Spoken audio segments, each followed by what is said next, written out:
Welcome to the Do Zone, where real entrepreneurs share real strategies about getting things done. I'm your host, Josh Thomas. Tag me at JT Literally and show me what you do in the Do Zone. Every week, I'll pick the best post to feature across all my social networks. This podcast is brought to you by Factor One. If you're a six-figure entrepreneur who's looking to hit 7 this year, there are 3 key shifts you need to make right now in order for it to be possible.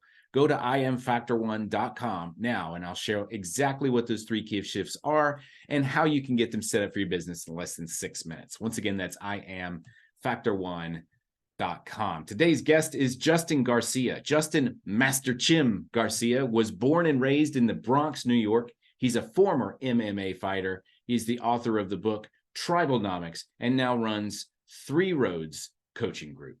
Justin, welcome to the Do Zone.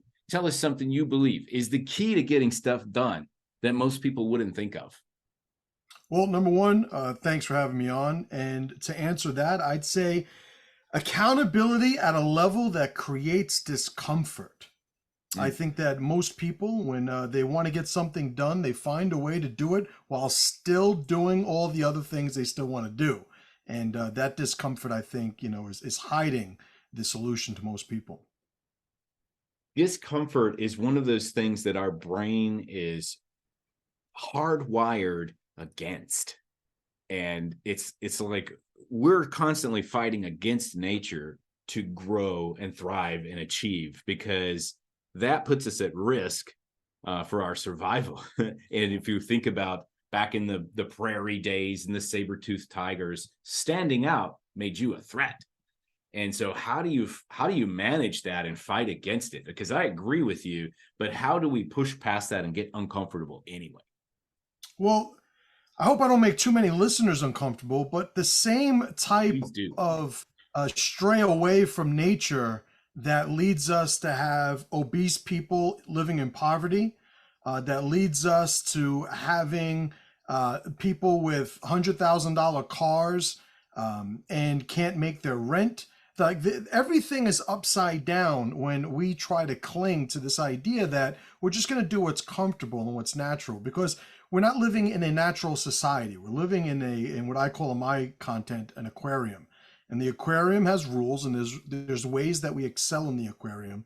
And first and foremost, I would say it's accepting that you're not going to be comfortable, and the idea that well, I just want to do what feels right, and I just want to do what's natural. At some point, we have to call it for what it is. It's a cop-out. You don't want to do what you're supposed to be doing because you haven't built up the resilience and the relationship with who you are and where you want to be to withstand that pressure without losing a sense of who you are. And I think really building what I call the tribal wall around an identity, and self-power is described as the thickness of that tribal wall. It's not the ability to control our outside circumstances, but by contrast, it's the ability to retain who we are despite the stress and pressure that the outside world is putting on us. Well said. And specifically when you were talking about accountability, I'm very passionate about that topic, because accountability, in my opinion, is one of the keys to success as an entrepreneur in business, also as a person. But there are 3 different types of accountability, at least that I know of. There is that internal accountability of this is who I am, and I'm going to stand for that. There's the external accountability that says, Justin, this is who I am, and I'm going to stand for that. And then there is a time-based accountability that says, I'm going to achieve this goal by this point, and I'm going to make sure that it happens and set that deadline. And so I'm curious, what it sounds like you're talking about is more of this kind of internal, I know who I am. Have you kind of ventured in the aquarium? What forms of external accountability exist in those rule sets? Well, I would say a commonality that maybe strings those 3 types that you codified together is the threat of a consequence. All right. So there is an internal consequence, but we find that, aside from having, I guess, great parents or a productive upbringing, it's very hard for most adults to start with that version.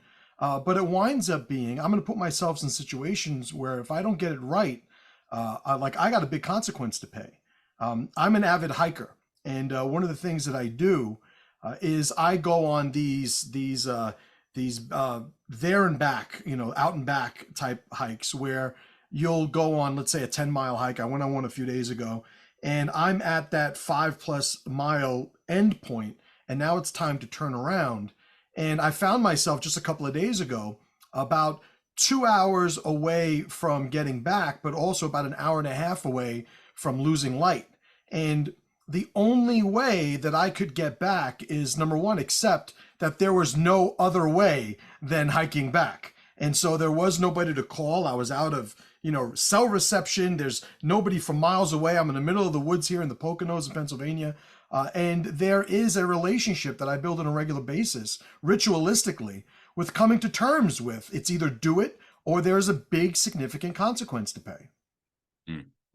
Yeah, well said. And I know that you speak a lot about kind of tribal dynamics, and the tribe is strong. The tribe came about, and I don't want to say this the wrong way, but my understanding is the reason we started flocking towards tribes and we created these tribal dynamics is because people were safer in larger numbers, especially in early history. Could you talk a little bit about how tribal dynamics, from the perspective of a leader of the tribe, how does that ultimately shape us as human beings?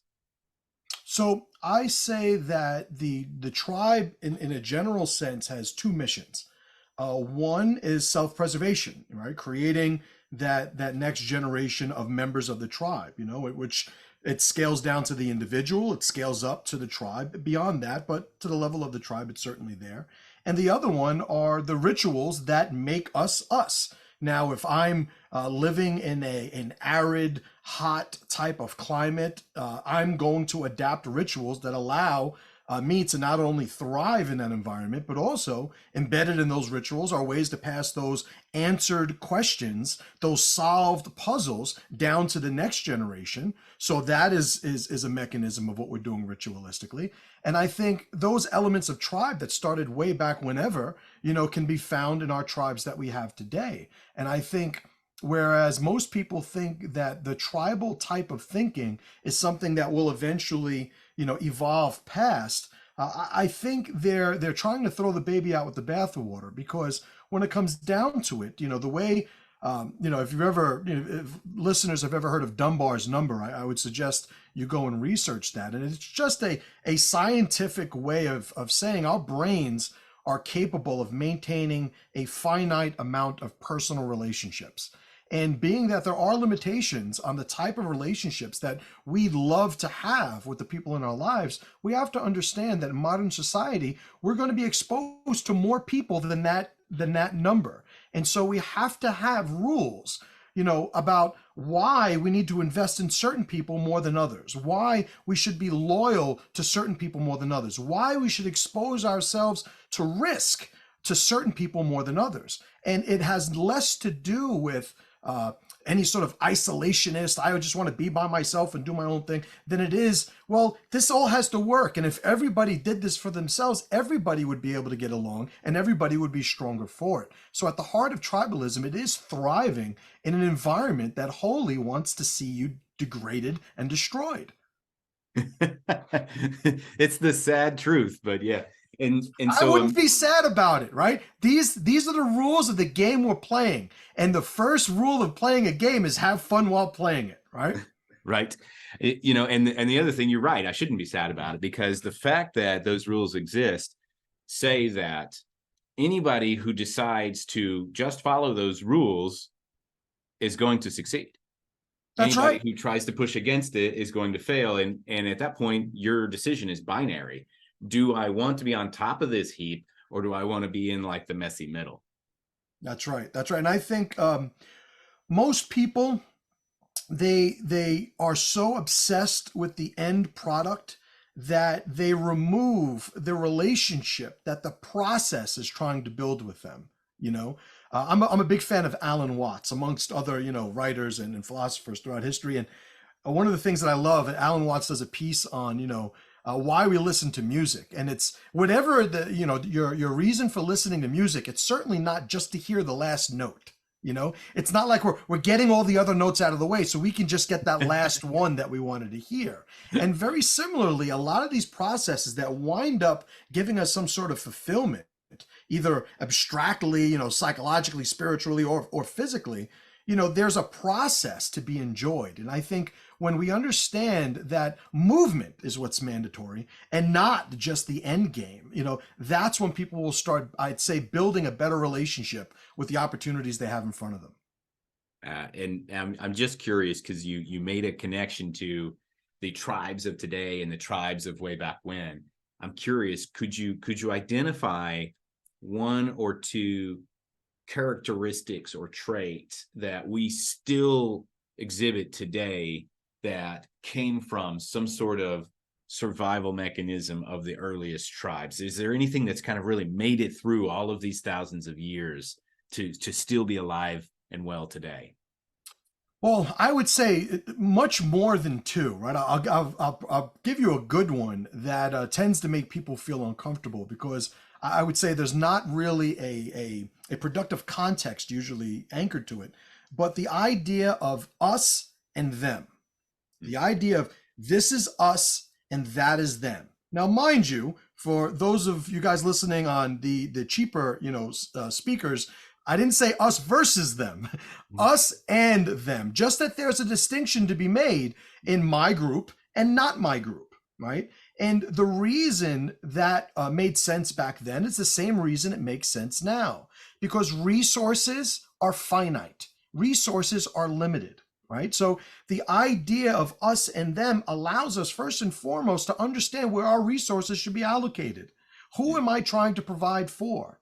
The other thing, because you asked for two, is the idea of sacrifice, right? So without a tribe, there can be no sacrifice, because sacrifice is you investing everything that an individual has, up to and including his own life, for the extension of another identity. Without tribe, one identity cannot see himself in another. And without that connection, sacrifice starts to become something that is unproductive and not something that's considered honorable amongst a group.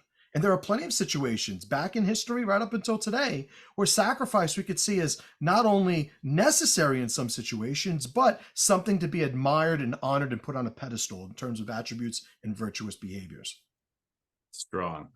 I'm sure we could come up with 5 or 6, 7, 10 more than that for sure. When you were speaking about us and them, it reminds me of, I have a book on my shelf here called Habits of a Happy Brain by Dr. Loretta Browning. I've actually met her, spent a day with her, fascinating woman. But she talked about the patterns of apes who are very territorial. Certain types of apes are territorial, certain other types are not. But what they would do is they would kind of carve out their territory and they would patrol the perimeter. And whenever the two opposing patrols would encounter each other, they wouldn't necessarily fight and engage and dominate each other, because of exactly what you said. Resources are limited. It requires a tremendous amount of resources and energy for me to fight another ape. And so I have to size them up and say, am I going to win this fight? And it only when both of them 100% believe that they're going to win the fight does a fight ever happen. Otherwise, they're just kind of like, hey, you stay on your side, I'll stay on my side. And that's how they did it. It was us and them. It was never, almost rarely, versus them, because it was an unnecessary expenditure of energy. So that makes a lot of sense what you're saying there. And I would add on top of that having evolved as we had as social beings, as social primates, more specifically, there is something to be said for, because being I've owned a martial arts school in New York for over 20 years that I still own, aside from the coaching stuff that I do.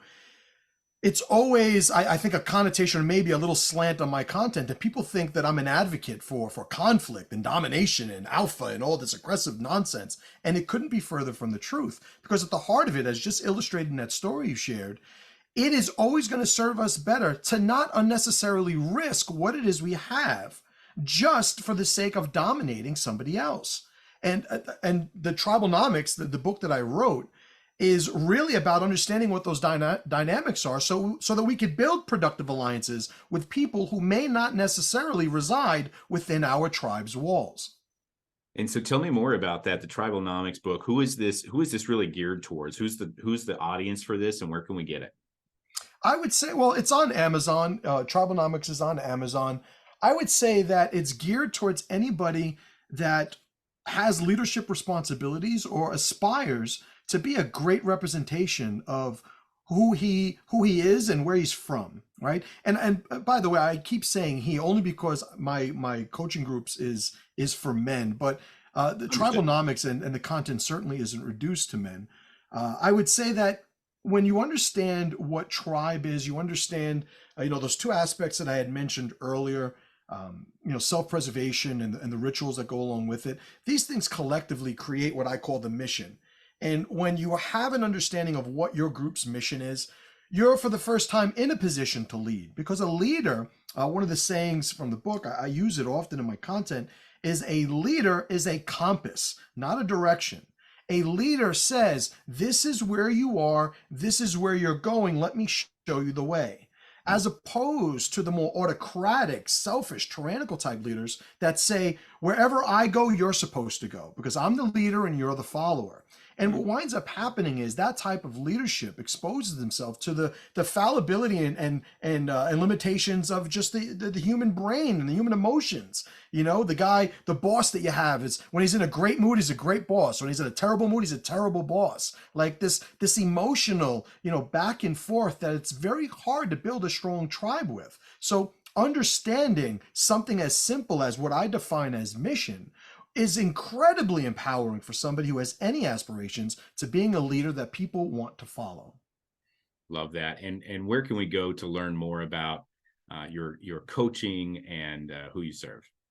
So my website is Master Chim. That's Master CHIM as in monkey because of your gorilla story. CHIM, masterchim.com. You can go there and my book's there, my mailing list, everything that I do is there. Awesome. Love that. Justin Garcia, thank you so much for coming on here and sharing a little bit about how you get things done, and especially getting into the Tribalnomics. I recommend everybody to pick up that book, Tribalnomics, on Amazon, and you can learn more about Justin Garcia by going to masterchim.com. That's CHIM. If you listen to us on your morning commute or during your workout or somewhere out in the field, be sure to snap a selfie and tag me at JT Literally and tell me what you do in the do zone. Also, if you're ready to break the 7-figure barrier in your business, but you know what got you here ain't going to get you there, we can help. Go to IamFactor1.com now and let's see how much impact we can make in less than 6 minutes. Know this, you are Factor One for your own success. Now let's get to work.